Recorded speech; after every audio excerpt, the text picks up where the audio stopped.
Как переехать в Камбоджу в 2026 году. Это видео попросили меня сделать вы. Очень много комментариев было. Сейчас многие меняют соседние страны, особенно из Таиланда сюда переезжает очень много. И поэтому попросили по шагам рассказать, что же нужно сделать, чтобы переехать в Камбоджу. Привет! Вы на канале Галя из Камбоджи. Я Галя, я живу в Камбодже несколько лет. И сейчас я вам пошагово расскажу, что вам нужно сделать и на что нужно обратить внимание.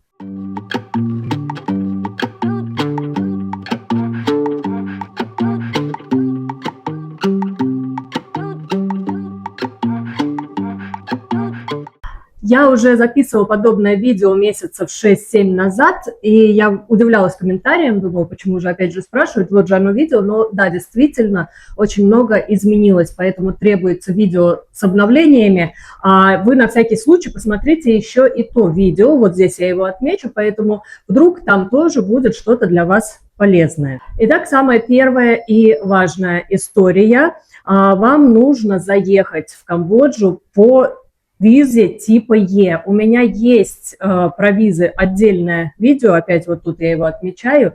Там все то же самое сохранилось, кроме вот этого вот виза уезда. То есть вы можете в Камбоджу заехать как турист на 30 дней, плюс продлить еще на 30 дней внутри страны, но потом вам выехать обязательно надо. Но если вы надолго, а мы сегодня говорим с вами именно о том, чтобы приехать и остаться здесь на зимовку или на несколько лет, то вам нужно заехать по обычной визе. Она называется Ordinary виза или тип Е. То есть сейчас для того, чтобы онлайн податься на документы на тип Е, вам нужно прикрепить документы от работодателя, да, что вы едете в страну устраиваться на работу. Я, кстати, так и не выяснила. Напишите в комментариях, кто знает. А если я, например, пенсионер, и мне тоже нужна виза типа Е, но я ее не могу сделать онлайн. Вот это вот вопрос интересный.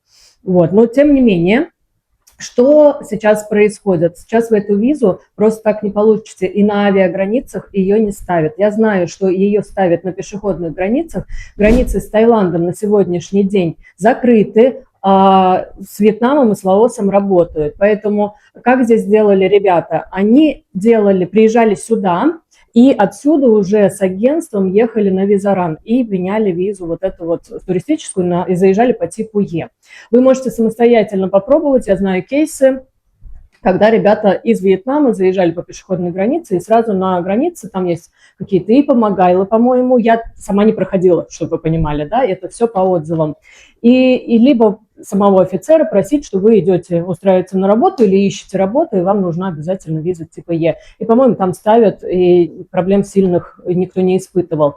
Так вот, вы либо сюда приезжаете по туристической, здесь решаете, либо еще один вариант, вы находите агентство, которое вам заранее оформляет визу типа Е. Пожалуйста, позаботьтесь об этом заранее, потому что на это требуется время, и вам с агентством нужно будет попереписываться, то есть начните там за месяца полтора до въезда в Камбоджу уже этим вопросом заниматься. Внимание, друзья, я сделала гайд по Камбодже, ссылка будет в первом комментарии закрепленном и будет в описании к этому видео. И вот там, вот в этом гайде есть... Там все собраны контакты, мною нажитые за несколько лет в Камбодже, начиная от юристов, заканчивая ресторанами и спортзалами. Вот там есть контакты юриста, я прям прописала, вот этот юрист делал моим туристам визу типа Е заранее, поэтому можете ей написать. Но все тут очень зыбко меняется, и не факт, что она вам тоже сделает. Но попытка не пытка, как говорится. И есть контакт визаранщиков, те, которые возили других ребят на визараны. Поэтому заходите, скачивайте гайд и пользуйтесь на здоровье. Итак, самое первое и важное, вам нужно въехать по визу типа Е.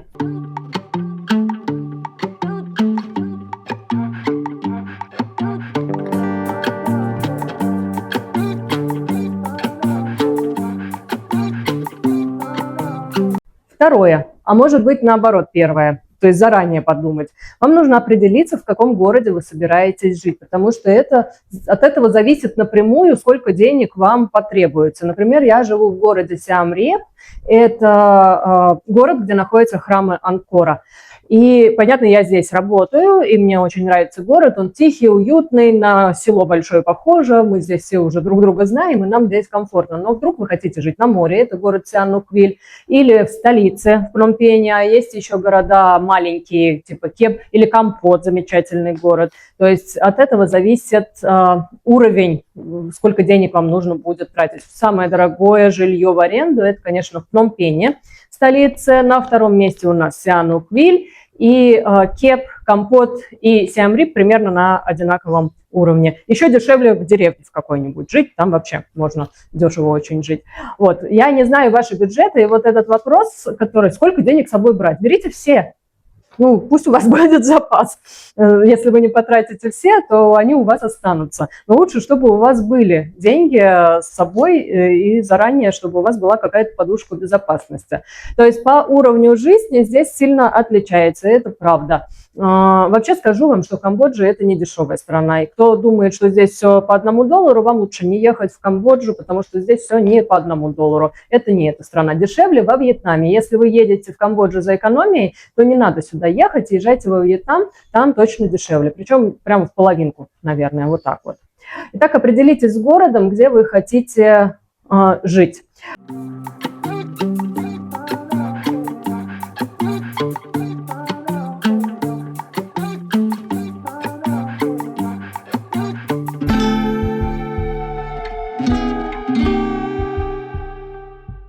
Пункт 3. После прилета сразу, пожалуйста, займитесь продлением визы.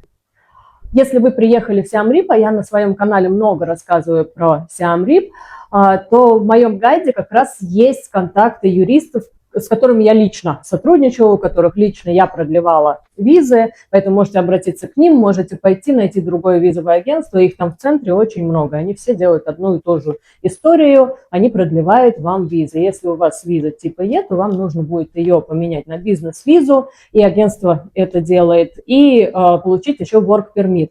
Вот в 2026 году эта вся история вместе стоила $550.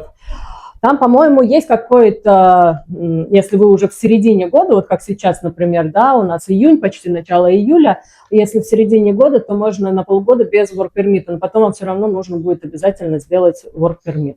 Так что это лучше вот эти все моменты у юриста уточнить. Но начните заниматься сразу продлением визы, а не перед ее окончанием, потому что виза у вас действует 30 дней, буквально, а виза делается прям минимально 2 недели, лучше за 3. То есть приехали и сразу пошли по-хорошему в агентство через недельку, да, заселились и пошли. И продлевайте, пожалуйста, визу. Не пропускайте этот момент, это очень важно.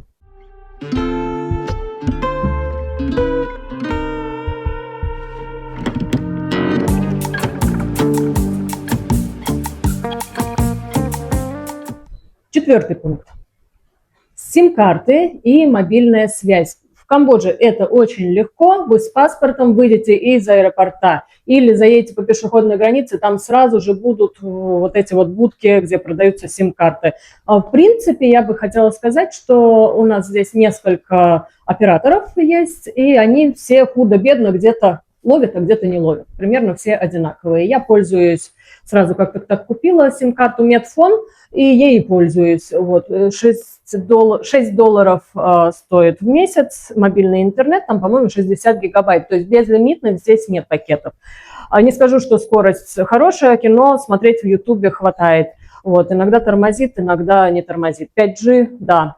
Но это вообще не решает ничего, то есть скорость из-за этого лучше не становится. Периодически где-то не ловят, где-то ловят другие мобильные операторы. Если вам нужно быть всегда на связи, покупайте 2 мобильных оператора, имейте 2 сим-карты или 2 телефона. Вот. Но это сделается сразу, за 5 минут, и на это время отдельно тратить вам не нужно.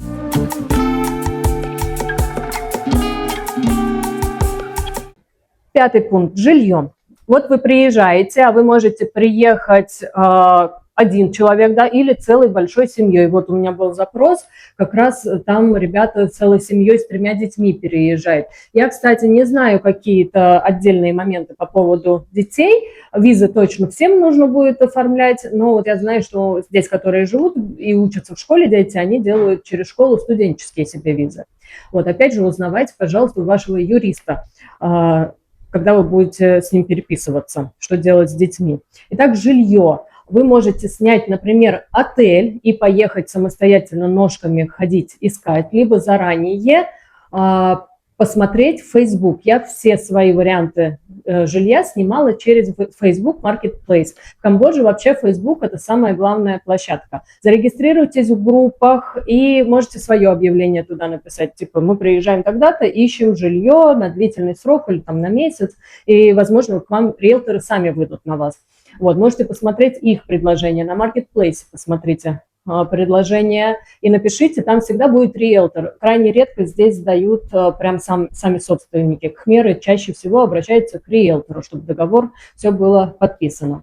Либо вы сами ездите и ищете, где объявления. Ну, такой себе вариант, если честно, потому что объявлений не очень много висит на домах, но все-таки они случаются. В общем, в группу напишите, также воспользуйтесь чатами русскоговорящими, а еще у меня есть в гайде, все в гайде найдете, всю информацию найдете в гайде. Там есть контакт Марины, которая здесь сдает жилье и байки, она вам может предложить варианты, причем я, насколько знаю, не только в Сиам-Рипе, а в Пномпене тоже. И по Сиан-Нуквилю там есть Маша Ветрова, которая, я знаю, 100 тысяч лет, еще с Таиланда. Вот, она там занимается жильем, можете к ней тоже напрямую обращаться. Скачивайте гайд и смотрите, гайд абсолютно бесплатный.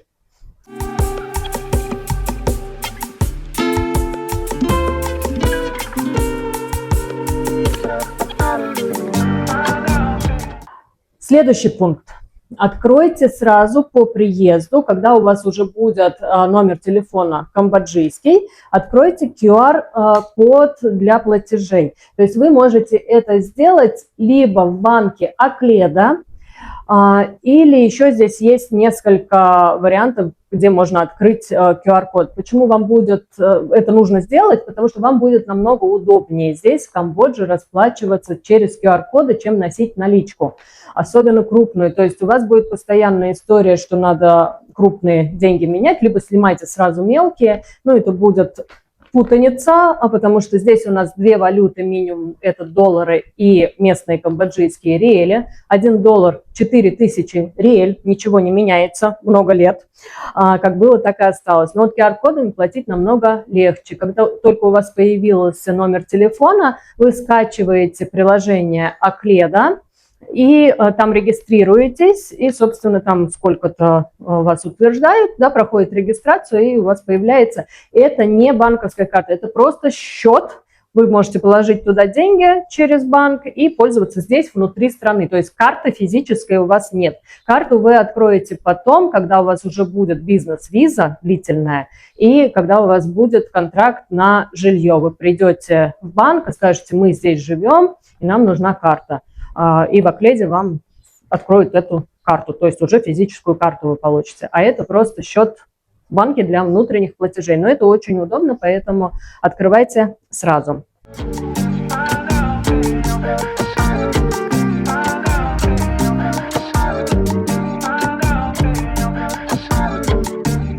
Следующий пункт – это страховка. Я вам искренне советую ее иметь. Во всяком случае, пока вы приехали в страну, и чтобы вам за это хотя бы не переживать. Потому что деньги при переезде, когда вы только начинаете обустраиваться, будут вот так вот улетать. Я знаю по себе, у меня уже вторая страна. В Таиланде я прожила 11 лет, здесь вот уже 4 почти года живу. И честно, устраиваться в новом месте – это всегда затратненько. Поэтому пусть хотя бы вот эта часть у вас будет закрыта. Сделайте себе страховку. В моем гайде есть контакт Ирины. Сообщите ей, пожалуйста, что вы от Гали из Камбоджи, чтобы она понимала, откуда ноги растут. И она вам сделает страховку такую же, как у меня. Это самый, наверное, бюджетный вариант, который есть. Это страховка по франшизе, то есть вы платите при обращении энную сумму денег. Точнее, не энную, а $30 конкретно у этого страхового агента $30. Вы обращаетесь, то есть по всякой ерунде не надо обращаться, а вот в экстренных случаях, да, пожалуйста. И да, я уже обращалась в госпиталь по этой страховке, страховая все оплатила, у меня даже есть видео по этому поводу отдельное, можете посмотреть.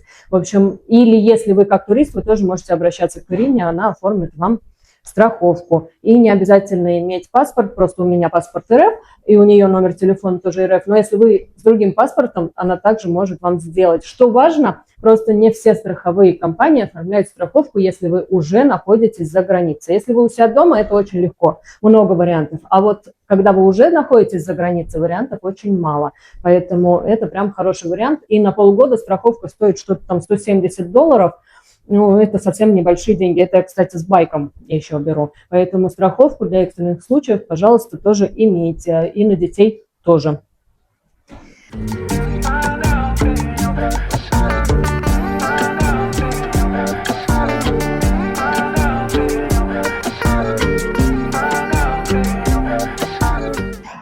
Главный вопрос, где вы добываете деньги. Конечно, идеальный вариант, если вы их добываете где-то. Если у вас есть работа онлайн, вы фрилансер, да, и вы работаете, вам все равно где жить, и это прям отличный вариант. Вот. Если вам нужно добывать деньги внутри страны, то я надеюсь, что вы едете внутрь этой страны уже с запасом каких-то денег, потому что на работу устроиться в Азии, 100 тысяч раз про это говорила, очень непросто. Опять же, на моем канале недавно совершенно вышло видео с Андреем, который по объявлению устроился в 5-звездочный отель работать, и он там очень хорошо рассказывает свой путь, как он делал резюме, куда он его загружал, как он проходил собеседование. Если вам полезны эти знания, тоже посмотрите видео, потому что опыт другого человека может быть крайне вам пригодится.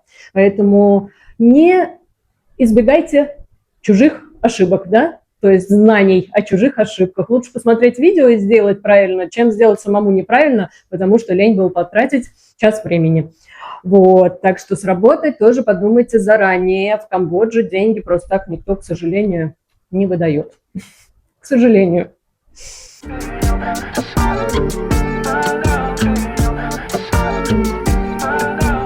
Ну и самый главный вопрос, самый постоянный, сколько денег брать с собой. Ребята, я не знаю, честно, сколько с собой нужно денег. Ну, давайте посчитаем. Вот прям по минималке, если вы один, я считаю сейчас на одного человека, потому что я единоличный путешественник, как правило. Но если вы с семьей, как бы там будет больше, но не в такой же сумме. Понятное дело, что вы снимаете жилье на всех, да?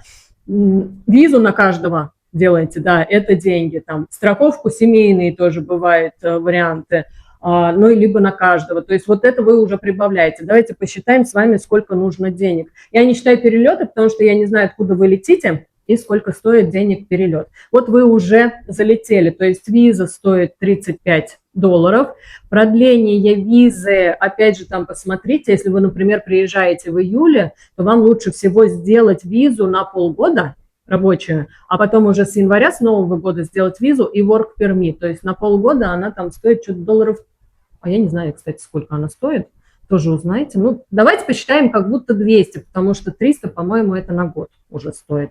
То есть 35 плюс 200, work permit вы в следующем году сделаете, с нового, вернее, календарного года. Дальше страховка 170 на полгода, да, это мы все до января, получается, будем считать. То есть это получается $400. Вам нужно будет снять жилье. Допустим, вы снимаете среднюю какую-то квартиру, ну, $200. Это вот на одного можно такие варианты найти, можно и подороже найти. Плюс залог. Залог тоже будет 200, это получается еще 400, уже 800. Байк плюс залог, да, там 50, 60, $80. Посчитайте, ну, давайте посчитаем среднее 150, то есть 950. Это вот прям вы приехали и сразу отдали эти деньги. Ну, плюс вам нужно будет здесь какое-то обустройство, плюс там питание, да, закупиться.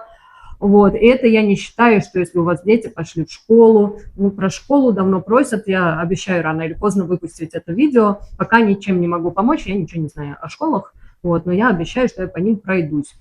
Вот, пока вы будете изучать где-то что, деньги будут уходить намного больше, чем когда вы уже здесь поживете и будете знать, где рыночек свой, где магазин, там что-то подешевле, здесь что-то повкуснее.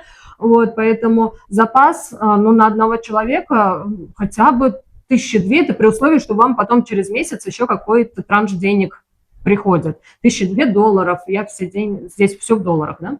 Вот, это было бы, это вот нормальная, адекватная сумма, но если у вас меньше, я как бы не факт, что не значит, что вам нельзя ехать, переезжать в Камбоджу, конечно, но вопрос, где вы их потом будете брать. Если у вас, например, вы сдаете квартиру, и у вас каждый месяц приходит какая-то сумма денег, то вот на нее рассчитывать. Но мы уже с вами посчитали, что просто заехать в Камбоджу и поселиться стоит, например, 1000 долларов. Вот отсюда дальше и пишите. Пожалуйста, пишите в комментариях мне вопросы, какие еще, на что я не ответила. Это вот первые прям пункты, что надо сделать, да, когда прилететь, чтобы прилететь, переехать в Камбоджу. Не для туристов. Для туристов все проще. Делаете туристическую визу, приезжаете, пишите мне заранее, я вам высылаю экскурсии, мы с вами идем на экскурсии, я вам все остальное расскажу. Где поселиться, где поесть, это я все расскажу. А если вот вы переезжаете, то у вас намного больше дел. И еще скачивайте гайд, я его буду, сейчас он в файле, но я его сделаю в какой-то типа виде сайта, чтобы я могла там исправлять и дополнять. Я туда буду добавлять еще и магазинчики интересные, и рынки, и другие города. По мере того, как я их сама буду узнавать, я тоже буду добавлять туда контакты. Поэтому, друзья мои, жмите лайк. Надеюсь, информация была вам полезная. Приезжайте в Камбоджу, на экскурсию соберетесь, пишите мне. С вами была Галя из Камбоджи. Пока-пока. Забыла сказать, прямые эфиры я тоже регулярно провожу, поэтому приходите на прямые эфиры, и вот там я даю полные консультации, отвечаю на все вопросы. Все, до связи.